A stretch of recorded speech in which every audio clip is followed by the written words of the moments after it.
So if we think about what I've said, and if they're starting as capillaries, they are going to flow into larger vessels. And as they flow from the little area at the capillaries, and as they begin to move into larger vessels, all right, vessels are going to get larger the more we are beginning to return to the heart. Now, oh man, changing my, because it shows up better on the camera, changing the background changed my arrows. Okay, so I think I've got them right in the, yeah, okay, so they're right in your handouts. So the route of flow for the lymph, the route of flow is the lymph capillaries to what we call collecting vessels. The vessels go to one of 6 lymphatic trunks that we find throughout the body. The trunks make their way to one of 2 collecting ducts, and the ducts make their way to subclavian veins, which are going to empty into the superior vena cava for the heart. What this has now done, this has created a continuous recycling of blood to that tissue fluid, to the lymph, and now back to the blood.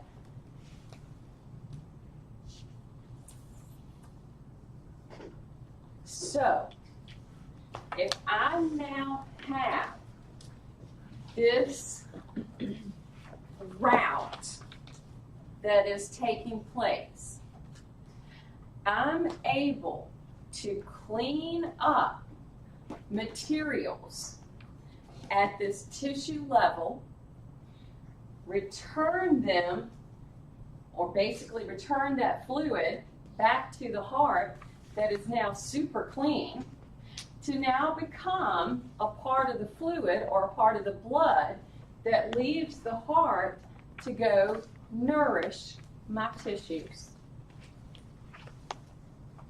One. Is it able to deal with all of the materials that it's trying to get rid of? Or like what happens if there's something it can't really like filter out? Does it just go back into circulation? Yes and no. Okay, now what's going to happen? The general defenses of the body are going to try to handle pathogens. However, if something has tried to invade us that the general defenses cannot handle, they're going to have to call up the army, which is going to be specific. And the body's going to have to go through all of these different processes, but it will create a immune cell, I guess I should say it will create immune cells that attack that pathogen. The specific ones are the B and T cells, correct? Yes. Okay. But y'all are getting a little ahead of me. All right? But, yes, we are going to have to call up B and T cells. Because it's long complicated. All right, so at this point, any questions about like the route of flow? No? Okay. Now, if we go from the tissues to the lymph capillary to the vessel, we're going to see that that has to drain into what is termed lymphatic trunks. Okay? Now, the lymphatic trunks, look at what we have, okay? Lumbar trunk, intestinal trunk, subclavian trunk, jugular trunk, bronchomediastinal, intercostal. What do you notice about these areas that are our trunks? Could locate right in the middle. Anything else you might notice about our trunks? Like those were like specific arteries and stuff located.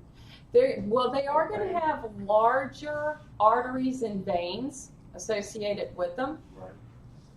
But do you notice anything else? Who said it? Huh? We've got lots of lymph nodes. Okay. In those areas. In those areas. Now, think about this for a second. Okay?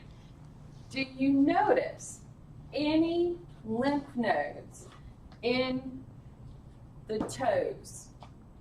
No. Ankles? No. Leg? No. Thigh? No. Then why do No. your ankles swell?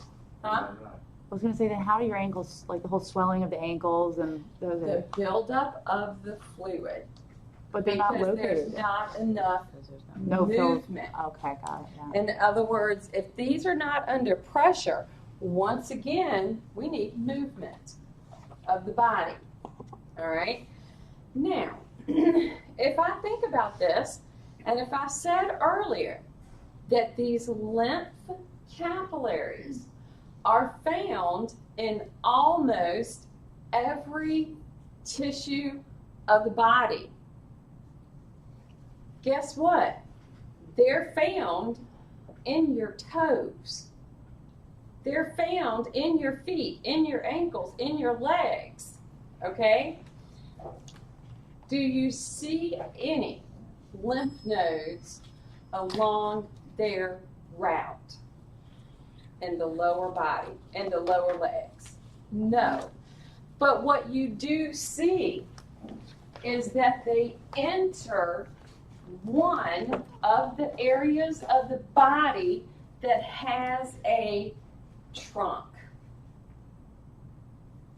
So this area would be full of the lymph nodes for all of these vessels that are draining these tissues so that this fluid could move through those vessels, through those lymph nodes. Does that make sense? Same thing for the arms. The arms enter into areas where there are tons of nodes so that the fluid in those lymph vessels, those lymphatics, can pass through lymph nodes. In the head, they enter into areas surrounded by lymph nodes. Throughout the trunk of the body, they enter into areas with tons of lymph nodes. So these vessels make their way to one of the trunks. So we're going to see that the trunks are specific for certain portions of the body. Lumbar, lower portion of the body, making its way up. Does that make sense? Does it always go? Yeah. We're pushing fluid up, one-way direction. So by the time these trunks make their way to one of the two collecting ducts, the fluid has passed through all of those lymph nodes. And the ducts make their way into my subclavian vein, which will return to the heart.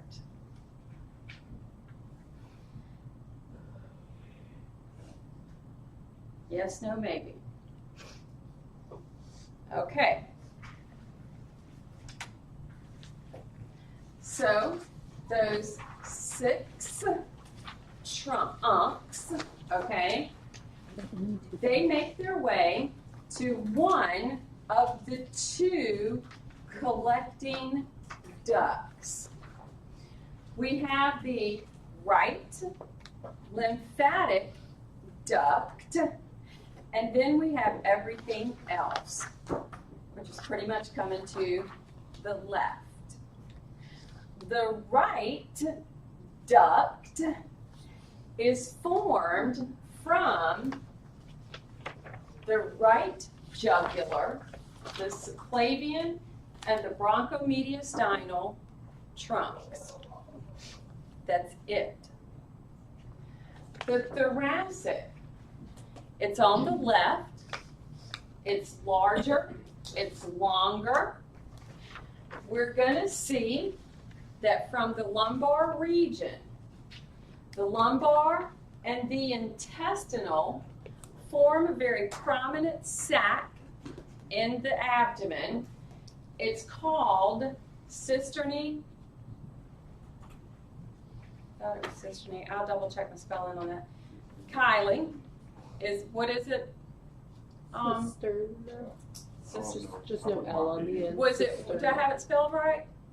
Just, The cisternal? just doesn't know what the L. Kylie? Cisterna? CHYLI. And what about But the it's CISTERNA? I added an L, sorry. So just no L. No L. Once again, didn't proofread. I wouldn't be able to tell. Huh? I probably wouldn't be able to tell. Y'all gotta remember, I'm putting these together at like whatever time of the day I can gather up to do it, because the other ones are just too huge. So, this is gonna pass through my diaphragm. It's gonna get additional lymph from bronchomediastinal, left subclavian, left jugular, and then empty into the subclavian vein. So if we do a comparison, this area that's in red, that's it, that makes it into the right. The rest of everything else is emptying into my thoracic duct. So the thoracic duct is receiving a lot from that area of the body. It almost seems like, whoa, wait a minute, this just doesn't even match. And it really doesn't. And What part is the red? the red was our right lymphatic duct. That was it. So now, if we're making the collection, if we're emptying into the vessels, if we're on our way to the heart, Well, the job of the immune system, take care of pathogens. All right? Take care of anything trying to breach my body.